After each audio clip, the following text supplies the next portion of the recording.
ഹരേ കൃഷ്ണ.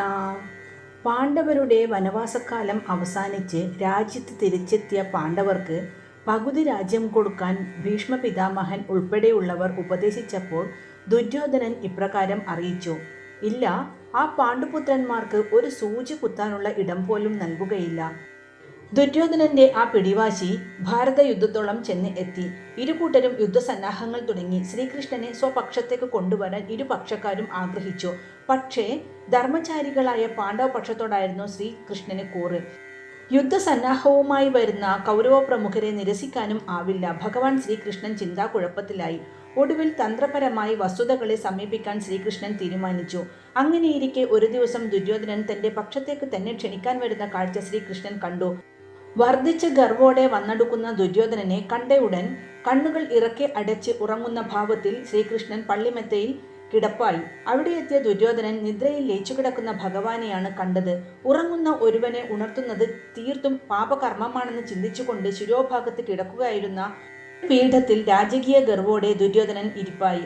അല്പസമയം കഴിഞ്ഞപ്പോൾ അർജുനനും അവിടെ എത്തി. അദ്ദേഹം കൈകൾ കൂപ്പി ശ്രീകൃഷ്ണന്റെ പാദഭാഗത്ത് ഇരിപ്പുറവെച്ചു. ഇത്രയും ആയപ്പോൾ തന്റെ പദ്ധതി നടപ്പാക്കേണ്ട സമയമായി എന്ന് ശ്രീകൃഷ്ണന് മനസ്സിലായി. അദ്ദേഹം പതുക്കെ കണ്ണുകൾ തുറന്നു. അപ്പോൾ പാദഭാഗത്തിരിക്കുന്ന അർജുനനെ കണ്ടു. അല്ല, ഇതാരാണ്? പാർത്ഥനോ? എന്താണ് താങ്കളുടെ ആഗമനോദ്ദേശം?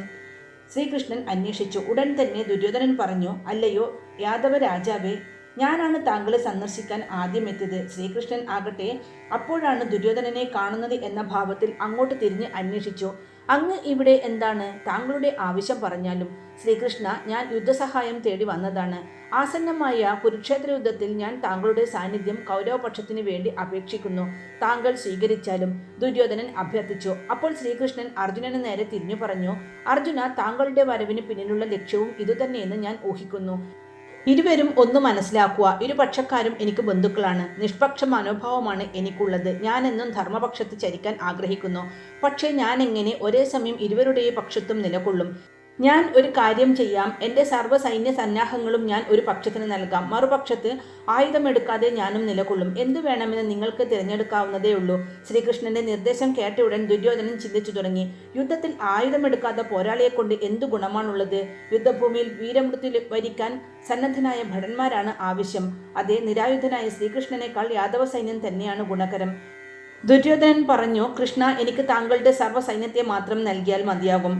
ഭഗവാൻ ശ്രീകൃഷ്ണൻ ഊറിച്ചിരിച്ചുകൊണ്ട് ദുര്യോധനന്റെ ആവശ്യം അംഗീകരിച്ചു കൊടുത്തു. അതിനുശേഷം അർജുനനോട് വെളിപ്പെടുത്തി: യുദ്ധഭൂമിയിൽ ആയുധമില്ലാതെ പോരാടുന്ന ശ്രീകൃഷ്ണനെ പാണ്ഡവംശം സ്വീകരിക്കൂ. ശ്രീകൃഷ്ണന്റെ വാക്കുകൾ കേട്ട് അർജുനൻ കൈകൾ കൂപ്പിക്കൊണ്ട് ശിരസ് നമിച്ചു.